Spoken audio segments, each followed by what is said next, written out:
Welcome to Book Nerd Paradise. This is episode 26 and marks the 6-month anniversary of our start. And I'm seeing more and more of you engaging. So thank you so much. I so much appreciate that. As you know, Book Nerd Paradise is the place to get to know YA sci-fi and fantasy authors as they tell us what are their favorite quotes, read from their work, pose a trivia question, and give away a book or two. Hi, I'm LRW Lee, author of the Andy Smithson Epic Fantasy Adventure Series. For a limited time, I'm offering this 25-page ebook prequel of the series for free on Amazon, Barnes & Noble, and Google Play. It's the hilarious backstory to Imogenia, a royal spirit who resides in the afterlife where soul music plays and she has to navigate between the unfinished business office, unclaimed baggage, peace paradise, and other governmental agencies. So be sure to download your free copy today and leave a review after you've had a good laugh. As I mentioned last week, I also read an awful lot of YA fantasy and sci-fi books, and so I've started posting my full reviews of books that I think are mention-worthy on my blog at LRWLee.com. I've posted several more reviews since last week, including one of the YA sci-fi series called The Singularity by Book Nerd Paradise guest author Susan K. Quinn. There's a YA fantasy review of Servant of the Crown by Melissa McShane, and The Art of Racing in the Rain by Garth Stein, a warm and endearing tale told by Enzo, a dog whose master races cars professionally. So be sure to check out all those on my blog at LRWLee.com. Today, we welcome YA fantasy author H.L. Burke as our guest. Born in a small town in north central Oregon, H.L. spent most of her childhood around trees and farm animals and was always accompanied by a book. Growing up with epic heroes from Middle-earth and Narnia keeping her company, she also became an incurable romantic, she says. An addictive personality, she jumped from one fandom to another, being at times completely obsessed with various books, movies, or television series. Lord of the Rings, Star Wars, and Star Trek all took their turns. But she has grown to be what she considers a well-rounded connoisseur of geek culture. Married to her high school crush, who was a U.S. Marine, she has moved multiple times in her adult life, but believes that home is wherever her husband, 2 daughters, and pets are. She's the author of a 4-part fantasy romance series, The Scholar and the Dragon, as well as YA fantasy book Beggar Magic, which she'll be sharing with us today. Please join me in welcoming H.L. Burke. Hi. As I mentioned, H.L., she'll be reading from her novel Beggar Magic. So that we can get a feel for the book, would you give us a brief synopsis? Beggar Magic is a steampunk novel, which means it's set in a Victorian society, or some Victorian-esque society. It's not actually in England. And it takes place in a world where magic is audible. You can hear it and interact with it, and it's actually sentient. And that's called the strains. And in the blurb it says, in Gelia City, magic is music, a constant ever-changing melody known as the strains. Hereditary ability to use the strains divides the city into 2 classes, the wealthy hindmost, who can access the full potential of the strains, and the common tradesmen, who are limited to mundane spells known as beggar magic. With the help of the strains, common teen Leilani rescues and befriends a gifted hindmost girl, Zebedee. The girl's friendship opens Leilani's eyes to the world of the hindmost. She's intrigued by Zeb's close relationship with the strains and longs to know them as she does. Zeb, in turn, comes to depend on Leilani's strength and intelligence, making them an inseparable team on anything with the strains at their back. As their unlikely friendship strengthens and endures, Zeb withdraws Leilani further into the hindmost intrigues. Beneath the polished academic facade of the hindmost manners lurks a threat to the strains. An unknown force consumes their music, leaving only heart-rending silence behind. So basically the magic system is almost a character within the book, and both the girls are kind of, they befriend it and use it in their everyday lives, and they're an element of almost addiction to it, that they, when it's not there, it's like a horrible silence and they can't bear it. So when something starts taking it away from them, Zeb like melts into a puddle, but Leilani kind of stands up and takes charge. So you have selected a favorite quote. If you would share what that is and then tell us why it's a favorite of yours.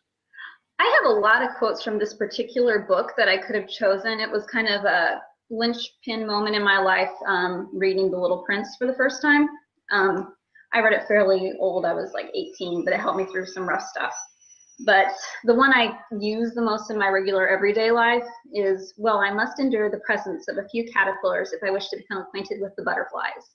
And to me, that just means the annoyances in your life may actually be the start of something big and special, and not to let little things get to you because they're maybe important things later. So HL, you're giving away a book. Would you tell our listeners what it is you're giving away? I'd like to give away an ebook and a paperback, and I prefer if the paperback were to go domestic as opposed to foreign, because it cost me about $20 to send a book to Indonesia. I found that out the hard way.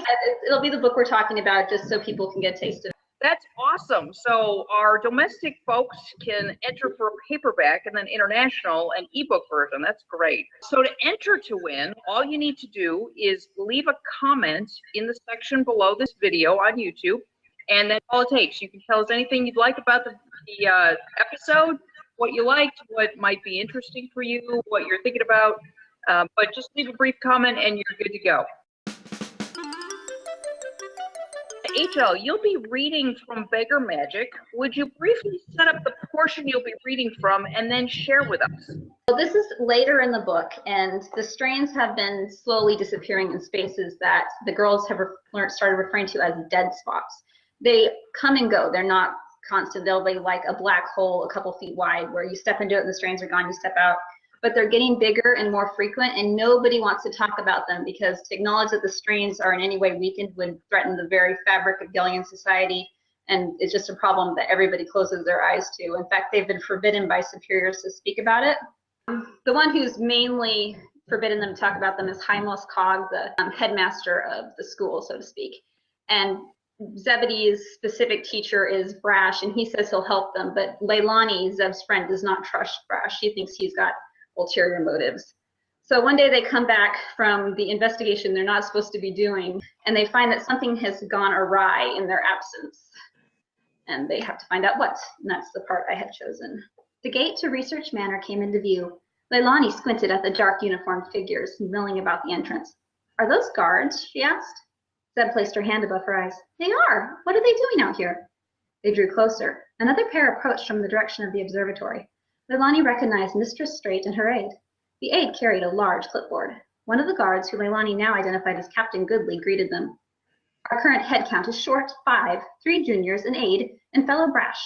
I found the aides of 2 of the missing juniors, and they thought they might have gone to the gardens together. Straight glanced up. Oh, wait, here's 2 now.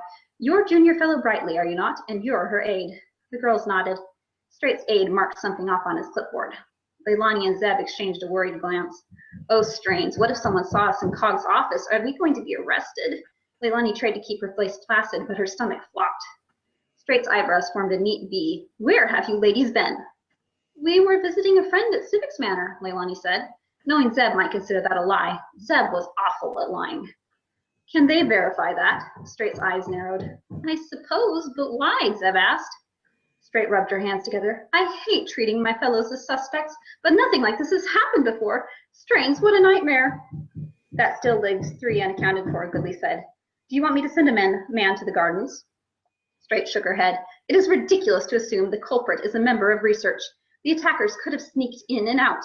I won't believe one of my fellows did something like this. The word attacker struck Leilani in the breastbone and she gaped. She glanced at Zeb. The color drained from Zeb's face, leaving her already pale skin practically blue. What happened? She pulled at her braid. You'll hear soon enough, hopefully when we found out what really happened. Go to your rooms for now. If you can prove you were out of the manor at the time, you won't even need to be tested. The girls entered the observatory. The first hall they passed, which led to the library, had been roped off, and a guard stood in the gap. Relief swept over Leilani when she saw him, and she rushed to his side. He grinned at her, then grew grave again. Oh, Brick, thank the Maker. What is going on? Brick scratched the top of his head. He drew his finger across his neck in a slashing motion. Leilani glanced at Zebedee. Well, that's clear if crude. Zeb said, somebody was killed? He nodded. Killed? Leilani's throat seized up. She hadn't heard of a murder in Gelia in her lifetime. Accidents occasionally, but murder never. In between the guards and the strains, it just never happened. She forced her tongue to move again. What do you think she means by tested, Zeb? A strains test, most likely. If someone killed someone else, they'd lose the strains. So anyone who can still use them is ruled out as a killer. Zeb's voice shook as she spoke. The only way the strains test wouldn't work would be if the killer was already known to be unable to use the strains, like some of the guards. Leilani shot her a glare, and Zeb quelled back. Fortunately, Brick had resumed his post, looking up and down the hallway, and had not been in a position to see Zeb's list. Zeb wrung her hands. Who could have done something like this? Oh, and to whom? Who died? Leilani fished her notepad from her bag and tapped Brick on the shoulder. She spoke as she wrote. Who died? Do you know? He nodded, then made a circular motion as if turning the crank. Will, Circle, Pulley, Leilani guessed, trying to write the names as fast as she could think them. Oh! Zeb's mouth fell open. She snatched the notepad from Leilani and scratched out 4 letters. Cog? Hymos Cog? The strains chirped like crickets. I'm afraid so. A voice from behind made Leilani jump. She whirled to face Brash. The fellow wore a heavy black cloak and gloves. Captain Goodley found me on my walk and informed me of Cog's death. He stepped towards Brick and raised his hands.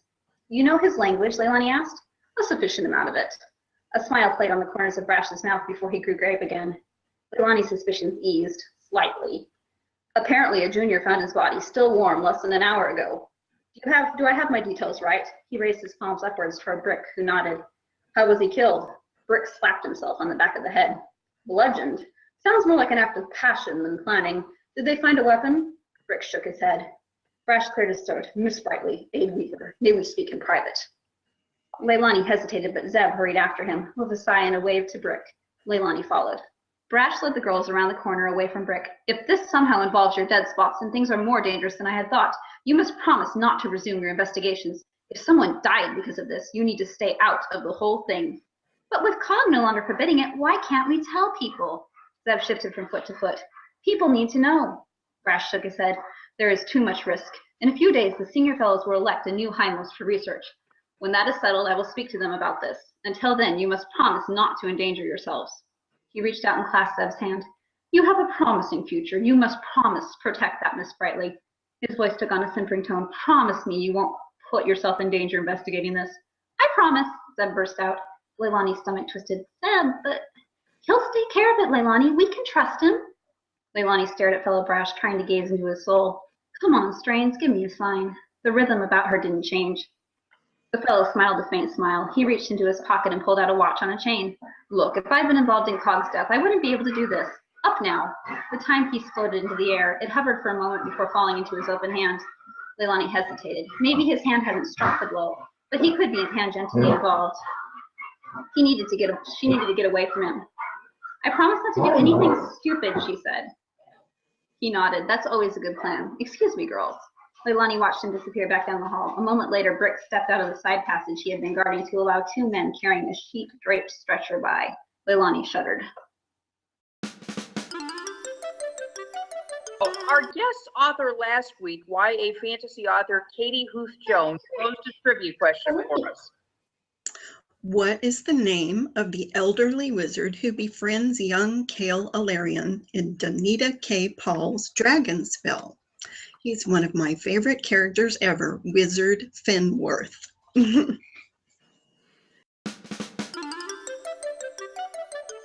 Jill, you have a trivia question. What is it? My trivia question is, as a Time Lord, the Doctor of Doctor Who has 2 of what body part? Ooh, that's a very good question. Okay, so all our Doctor Who fans need to come to the rescue here. So HL will share the answer to this trivia question in our next episode. So be sure you subscribe to the Book Nerd Paradise YouTube channel so you don't miss the answer. So any final thoughts you'd like to leave with our listeners? My next series I'm working on right now is called Fairy Cursed Fables. It's a series of novellas that take fairy tale tropes and mess with them and show how having a fairy godmother is not always an advantage. So I've got that releasing. The first one is called The Ordinary Night, and it comes out in October. And, you know, I like to always just say, if you want to connect with me or any way, I'm trying to make myself really available. So I have people who, you know, write me every day and tell me their word count so that that keeps them on track for writing. And I'm, you know, not anybody's mentor. I haven't been doing this as long as a lot of people have, but, you know, I think that if writers kind of band together and support each other, it helps us know that we're not alone, and we need that. So it's good to, you know, connect with other writers or other readers even. just, you know, spread the fantasy love, the love of the weird and the fantastical. Oh, that's great. That's great. Okay. So, HL, thank you for those words. I hope you've enjoyed getting to know HL Burke a little bit. I'm LRW Lee, author of the Andy Smithson Epic Fantasy Adventure Series. As I mentioned at the beginning, be sure to download your ebook copy of the 25-page hilarious prequel to the Andy Smithson series. It's called Power of the Heir's Pet, and it's available free for a limited time. Click the button to subscribe to the Book Nerd Paradise YouTube channel so you don't miss upcoming authors, giveaways, and answers to trivia questions. Thanks so much for watching. I hope you've enjoyed today's episode, and I look forward to seeing you again next Monday.